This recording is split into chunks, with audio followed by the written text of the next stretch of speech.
Hello students, I myself Amit Giri, TGT Mathematics, KV Nasirabad. Let's start today's topic. तो students, ये हमारे circles chapter का 5th video है और इसमें मैं एक्सरसाइज 10.2 का क्वेश्चन नंबर 8 डिस्कस करने जा रहा हूँ। जैसा कि मैंने आपको अपने प्रीवियस वीडियोस में भी बताया कि हमारी ये जो दोनों एक्सरसाइज हैं, एक्सरसाइज 10.1 और 10.2, इनमें दोनों ही एक्सरसाइजेज में हमारे दो थ्योरम्स जो है 10.1 और 10.2 जो मैंने आपको प्रूफ भी करा दिए हैं, उन्हीं का ही यूज होता है। इस क्वेश्चन में क्या दिया हुआ है कि quadrilateral ABCD is drawn to circumscribe a circle. ये एक क्वाड्रिलेटरल है ABCD, आप देख भी सकते हैं। क्वेश्चन नंबर 8 है ये और इसमें फिगर 10.12 मैं लिख भी देता हूं ताकि आप चाहो तो उसमें अपनी NCERT की बुक में इस फिगर को देख भी सकते हो। फिगर 10.12 है और ये क्वाड्रिलेटरल ABCD है जिसने सर्कमस्क्राइब किया हुआ है सर्कल को। A quadrilateral ABCD is drawn to circumscribe a circle, prove that. और हमको यहां पर क्या करना है? टू प्रूव, हमको प्रूव करना है बच्चों AB plus CD is equal to AD plus BC। ये हमें यहां क्या करना है? प्रूव करना है। तो अब इसमें मैं कौन सी थ्योरम यूज करूं? अब इसका प्रूफ के लिए मुझे क्या करना चाहिए? इसमें एंगल की तो कहीं पर कोई कॉन्सेप्ट आ नहीं रहा है, आप देख रहे हो कि एंगल की बात नहीं हो रही है। मुझे क्या प्रूव करना है कि AB plus CD is equal to AD plus BC। ये हमें क्या करना है? प्रूव करना है। तो आप देखिए कि अगर इस A पॉइंट है, ये पॉइंट जो है वो क्या है? आपका एक्सटर्नल पॉइंट है। एक्सटर्नल इसलिए क्योंकि it is lying outside the circle, ये सर्कल के बाहर है। और इस A पॉइंट से अगर हम देखें तो ये AP क्या होगा? टेंजेंट। क्यों? Why tangent? Because P is the point of contact, because AB is touching the circle at only one point. AB जो है वो सर्कल को कहां पे टच कर रहा है? केवल एक पॉइंट पे। इसी तरह से आप देख सकते हो कि BC ये भी टेंजेंट है सर्कल पे। क्यों? और Q क्या है? हमारा पॉइंट ऑफ कॉन्टैक्ट। R भी क्या है? इसी तरह से पॉइंट ऑफ कॉन्टैक्ट। S भी क्या है? Point of contact. तो AP भी एक टेंजेंट है और AS भी क्या है? एक टेंजेंट। तो आप देखो ये सिचुएशन कैसी सिचुएशन बन जाती है। ये सिचुएशन हमारी इस तरह की सिचुएशन बन जाती है। ये देखिए कि यहां पर एक A पॉइंट हो गया, यहां से हमने ये AP और यहां से ये AS, ये इस तरह की सिचुएशन यहां पर बन रही है कि A एक्सटर्नल पॉइंट है और AP टेंजेंट है और AS टेंजेंट है। तो आपने थ्योरम पढ़ी है कि the length of the tangent drawn from an external point are equal. The length of the tangent drawn from an external point to a circle are equal. एक external point से अगर हम टेंजेंट्स ड्रॉ करते हैं तो उनकी length क्या होती है? इक्वल होती है। ये थ्योरम आप लोग पढ़ चुके हैं, इसका प्रूफ भी कर चुके हैं। तो इसी थ्योरम का हम यहां पर यूज करेंगे कि ये A एक्सटर्नल पॉइंट है, यहां से हमने टेंजेंट ड्रॉ किया AP और ये देखिए AS। तो AP और AS क्या होंगे आपके? Equal. AP is equal to AS। Second, BP is equal to BQ। Reason same रहेगा। देखिए AP is equal to AS, मैं मार्क भी कर देता हूं। BP is equal to BQ। Why? क्योंकि BB क्या है आपका? यहां पर देखो एक्सटर्नल पॉइंट है और इस एक्सटर्नल पॉइंट से BP क्या हो गया आपका? टेंजेंट। बाकी सब भूल जाइए अब थोड़ी देर के लिए, सबको पूरे को मैं कवर कर लेता हूं। BP क्या है आपका? यहां से टेंजेंट है, तो BP is equal to BQ। Okay, AP is equal to AS, BP is equal to BQ। इसी तरीके से आप बिल्कुल same CR is equal to CQ।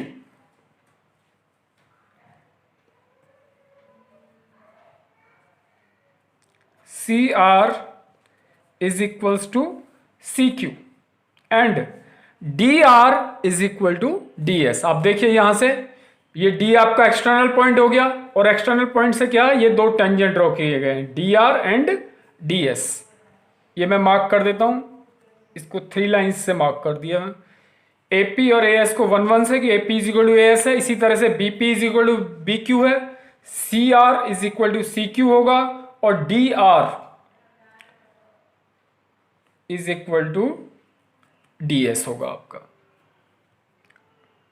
DR is equal to DS। और रीजन क्या है सबका सेम। रीजन क्या है? थ्योरम 10.2। लेकिन मैंने कहा है कि ऐसे कभी नहीं लिखना है, आपको फुल स्टेटमेंट लिखना है। The lengths of tangents drawn from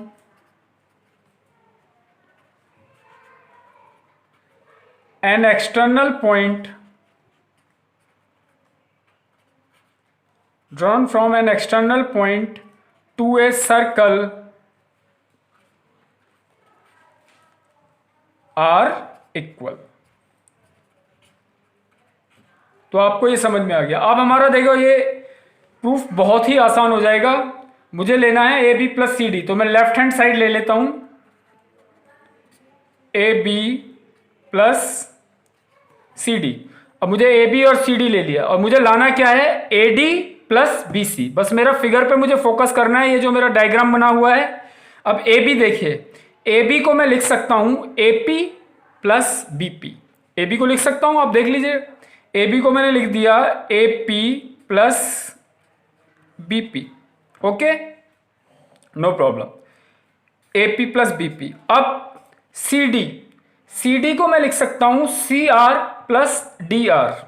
तो मैंने इसको लिख दिया बच्चों CR प्लस DR। इसमें भी कोई प्रॉब्लम नहीं है।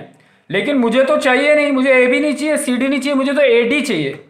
ठीक है, तो अब AD चाहिए, तो AD के लिए मुझे क्या लाना होगा? अब जरा ध्यान दो आप। AD को लाने के लिए मुझे चाहिएगा AS प्लस DS। तो मैं क्या करूं? रिप्लेस करना शुरू करता हूं, क्योंकि मुझे AP भी नहीं चाहिए, मुझे चाहिए AS DS। और क्या चाहिए मुझे? इधर BC चाहिए, तो BC के लिए क्या चाहिए? BQ और CQ चाहिए। तो मैं रिप्लेस करना शुरू करूंगा। AP की जगह पर बच्चों मैं पुट कर दूंगा AS। मैं AP की जगह पर AS क्यों पुट कर रहा हूं? मुझे AD चाहिए इसलिए। तो AP की जगह पे क्या पुट कर दूंगा मैं? AS। इसको चाहे तो हम मार्क भी कर सकते हैं। फर्स्ट इक्वेशन इसको ले लेंगे, इसको सेकंड, इसको थर्ड, और इसको फोर्थ। तो मैं AP की जगह पे क्या रख दूंगा? AS प्लस BP की जगह पे मैं क्या रख दूंगा? BQ।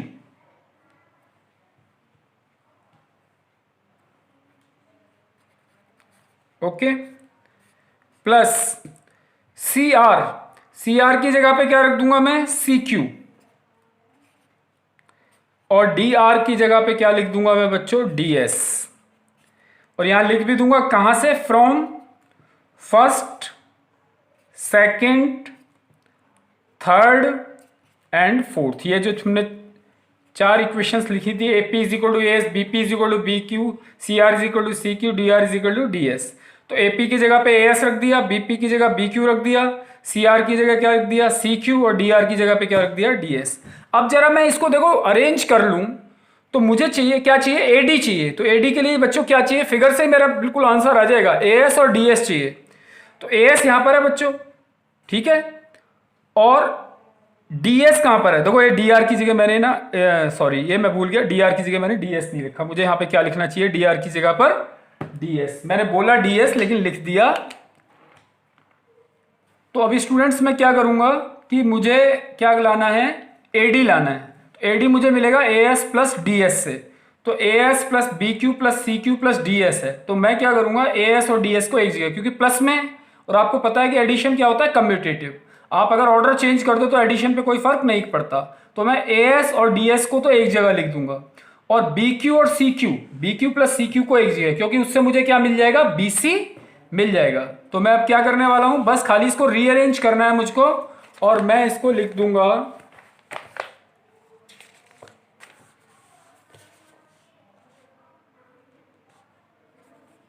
AS plus DS plus ए एस प्लस डी एस मैंने लिख दिया, और इसकी जगह क्या लिख दूंगा मैं, B Q plus C Q, इसको रीअरेंज कर दिया बस। अब A S plus D S हमारा क्या हो जाएगा बच्चों, ए डी, और B Q plus C Q क्या हो जाएगा आपका, बी सी, जो किसके इक्वल आ गया, आपके right hand side, hence proved. ये क्या हो गया आपका, प्रूफ हो गया। तो स्टूडेंट्स यही एक्सरसाइज 10.2 का क्वेश्चन नंबर 11 है। Prove that the parallelogram circumscribing a circle is a rhombus. हमें क्या प्रूव करना है कि एक पैरेललोग्राम है और उसने एक सर्कल को क्या किया हुआ है, सर्कमस्क्राइब, तो वो एक रोम्बस होगा। ये हमें क्या करना है, प्रूव करना है। मैंने ये क्वेश्चन इसलिए लिया है इस वीडियो में कि क्वेश्चन नंबर 8 का ही ये बस एक्सटेंशन है। बहुत ही सिंपल क्वेश्चन है, जैसे अभी आपने क्वेश्चन नंबर 8 किया, क्वेश्चन नंबर 8 का ही ये क्या है, एक्सटेंशन है। तो इसमें आपको गिवन क्या है,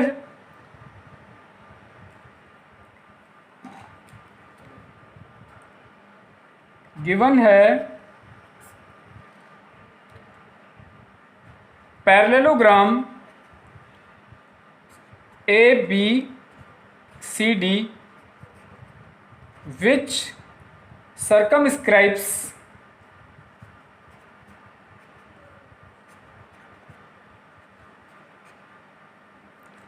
a circle with center O। एक पैरेललोग्राम है ए बी सी डी जो कि एक सर्कल को क्या करता है, सर्कमस्क्राइब करता है, जिसका सेंटर क्या है, ओ है। प्रूफ क्या करना है हमको, हमें प्रूफ करना है इसमें कि parallelogram A B C D is a rhombus. ये हमें प्रूफ करना है। तो सिंपल जो क्वेश्चन नंबर 8 का एक्सटेंशन था उसमें हमने क्या किया था, क्वेश्चन नंबर 8 में बच्चों, अभी भी A B plus C D को किसके इक्वल प्रूफ कर दिया था, A D plus B C. तो पहला काम तो हम यही करेंगे कि A B plus C D को A D plus B C के इक्वल प्रूफ कर देंगे। और जब हमने इतना प्रूफ कर दिया तो उसके बाद में हमारा टास्क क्या होगा कि हमें पता है कि ए बी और प्लस सी डी, तो A B plus C D जो है उसको हम मैं 2AB भी लिख सकता हूँ। क्यों लिख सकता हूँ, क्योंकि ए बी और सी डी क्या होते हैं, इक्वल। चलो कर लेते हैं, फिर आपको जल्द फास्ट समझ में आएगा और आपका क्वेश्चन नंबर 8 भी फिर से रिवाइज हो जाए। तो स्टूडेंट्स अब इसका प्रूफ हम कर लेते हैं। प्रूफ सिमिलरली जैसे मैंने आपको बताया कि क्वेश्चन नंबर 8 का ही एक्सटेंशन है, तो A P is equal to, आप इसमें इसकी जो फिगर है वो डायग्राम आप बना लेंगे। A P is equal to क्या होगा, A S, B P is equal to B Q, C R is equal to C Q, and D R is equal to D S. ये आपको मैंने बताया भी था। इसका रीजन क्या है, चारों का रीजन सेम ही है। The lengths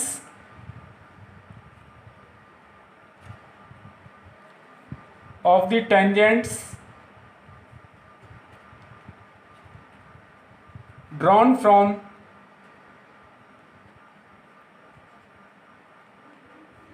an external point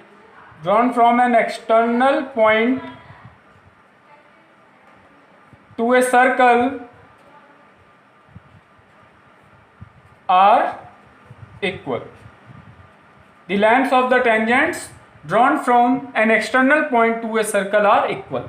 okay, तो ये मैंने कहा भी था कि इसको आप चाहो तो इसको इस तरह से मान लो, फर्स्ट ये आपकी सेकंड इक्वेशन, ये आपकी हो जाएगी थर्ड, और ये क्या हो जाएगी आपकी फोर्थ। ओके, ये बिल्कुल क्वेश्चन नंबर 8 में हमने किया था। आपको फिर से डायग्राम में भी आपको मैं बता देता हूँ।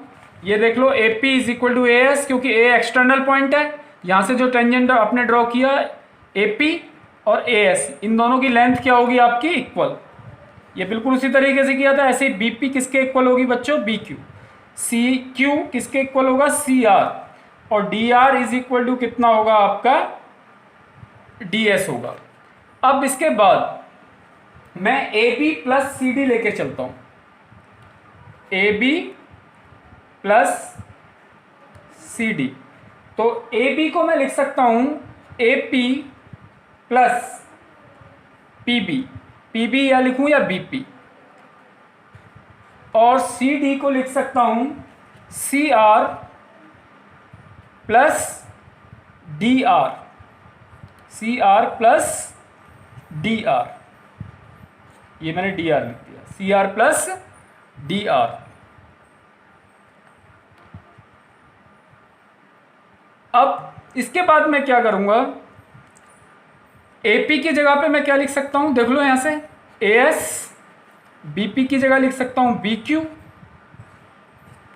सी आर की जगह पे क्या लिख सकता हूं सी क्यू, और डी आर की जगह पे क्या लिख सकता हूं मैं डी एस। इसमें यहां पे लिख भी सकते हैं फ्रॉम 1 2 3 एंड 4। एपी की जगह पे एएस, बीपी की जगह बीक्यू, सीआर की जगह सीक्यू और डीआर की जगह डीएस। अब मुझे पता है कि एएस और डीएस मिलके, एएस और डीएस रीअरेंज कर लूंगा मैं। ये बिल्कुल आप वही कर रहे हो, क्वेश्चन नंबर 8 ही कर रहे हो, ये समझो आप। एएस और डीएस को एक जगह लिख दिया और बीक्यू और सीक्यू को एक जगह लिख दिया। अब एएस प्लस डीएस कितना हो जाएगा आपको, देखो आपके पास है एएस प्लस डीएस, आपका क्या बन जाएगा बच्चों एडी। तो यहां पर मैं क्या लिख दूंगा एडी, और B Q plus C Q बन जाएगा आपका बीसी। ये आपका क्वेश्चन नंबर 8 ही है। मैंने दोबारा प्रूव कर दिया, आपका एक तरह से रिवीजन हो गया। क्वेश्चन नंबर 8 तक यही था। अब इसके बाद में हम कैसे प्रूव कर सकते हैं कि ये पैरेललोग्राम, अब हमको ये गिवन है कि ए बी सी डी क्या है पैरेललोग्राम, ठीक है। तो जब ये पैरेललोग्राम है तो ए बी किसके इक्वल होगा बच्चों डी सी के, और ए डी किसके इक्वल होगा बी सी के। Why? Because opposite sides of a parallelogram are equal. तो मैं लिख दूंगा A B is equal to C D, but A B is equal to C D and A D is equal to B C. Why? Opposite sides of a parallelogram are equal। Opposite sides क्या होती है parallelogram की equal, इसलिए A B C D के equal होगा और A D किसके equal होगा बी सी के। तो हम क्या करेंगे, सी डी की जगह पे क्या रख सकते हैं ए बी, इसको फर्स्ट, इसको सेकंड और इसको ले लेंगे हम third. From 1 2 and 3। C D की जगह पे ए बी रख दूंगा तो मेरा ये आ जाएगा A B plus A B, और बी सी की जगह रख दूंगा मैं ए डी, तो ये आ जाएगा A D plus A D. B C की जगह ए डी रख दिया तो 2ab is equal to 2ad। तो ab किसके इक्वल हो जाएगा बच्चों ad, इसको फोर्थ मान लो। अब आप ये बताइए ab किसके इक्वल है cd के, ad किसके इक्वल है bc के, और ab किसके इक्वल है ad के। तो जब ab और ad इक्वल है, ठीक है, ab किसके इक्वल है आपकी ab और ad ये इक्वल हो गई आपकी, तो cd और bc भी क्या हो जाएंगी आपकी इक्वल हो जाएंगी। ए बी और ए डी इक्वल है तो सी डी और बी सी भी क्या हो जाएंगी इक्वल हो जाएंगी। इसका मतलब ए बी ए डी के इक्वल हो गई, ए डी बी सी के इक्वल ऑलरेडी थी, और ए बी डी सी के इक्वल है और ए डी डी सी के इक्वल है, तो यानी चारों साइड्स क्या हो गई हमारी इक्वल। इससे ये पता लगता है from second third and fourth, from second third and fourth कि A B is equal to A D is equal to BC is equal to CD from second, third and fourth।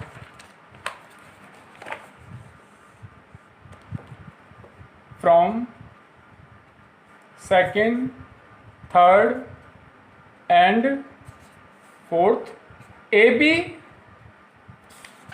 is equal to AD is equal to BC is equal to CD। It means parallelogram ABCD is a rhombus. क्योंकि कोई भी parallelogram जिसकी चारों sides equal हो गई वो क्या होता है, रोम्बस होता है। तो बस हमें क्या करना था, ये एक तरह से क्वेश्चन नंबर 8 की तरह ही यहां तक आपको क्या कर देना है, प्रूफ कर देना था। AB plus CD is equal to AD plus BC, AB plus CD is equal to AD plus BC proof कर दिया। अब आपको पता है कि AB और CD इक्वल होंगे, AD और BC भी क्या होंगे। आप सोचोगे क्वेश्चन नंबर 8 में ऐसा क्यों नहीं हो पाया, क्योंकि क्वेश्चन नंबर 8 में हमने आगे इसलिए नहीं हो पाया, ये प्रूफ नहीं हो सकता था क्योंकि वहाँ पर ABCD क्या दिया हुआ था, क्वाड्रिलेटरल, वहाँ पैरेललोग्राम नहीं दिया था। यहाँ पर ABCD क्या दिया हुआ है, पैरेललोग्राम, तो इसलिए हम AB is equal to CD लिख सकते हैं और AD is equal to BC। ठीक है, तो मैंने क्या किया, CD की जगह पे क्या रख दिया, AB, और यहाँ BC की जगह पे क्या लिख दिया, AD, तो 2AB is equal to 2AD। तो AB और AD क्या आ गए आपके इक्वल। जब AB और AD इक्वल हैं तो CD और BC भी क्या होंगे आपके इक्वल होंगे। तो इससे ये पता लगता है आपको कि AB, BC, CD और AD क्या हो जाएंगे, आपके चारों इक्वल हो जाएंगे। और जब ये चारों AB, BC, CD और AD चारों इक्वल हो गए और ये पैरेललोग्राम पहले से ही है, तो ऐसा पैरेललोग्राम जिसकी चारों साइड इक्वल है वो क्या होता है, रोम्बस। आई थिंक आपको समझ में आ गया होगा। क्वेश्चन नंबर 8 बिल्कुल इजी था, थोड़ा सा ही इसका एक्सटेंशन कर दिया तो क्वेश्चन नंबर 11 भी आपका प्रूव हो गया। आगे के वीडियोस भी आप देखते रहिए तो आपको ये पूरा चैप्टर क्लियर हो जाएगा।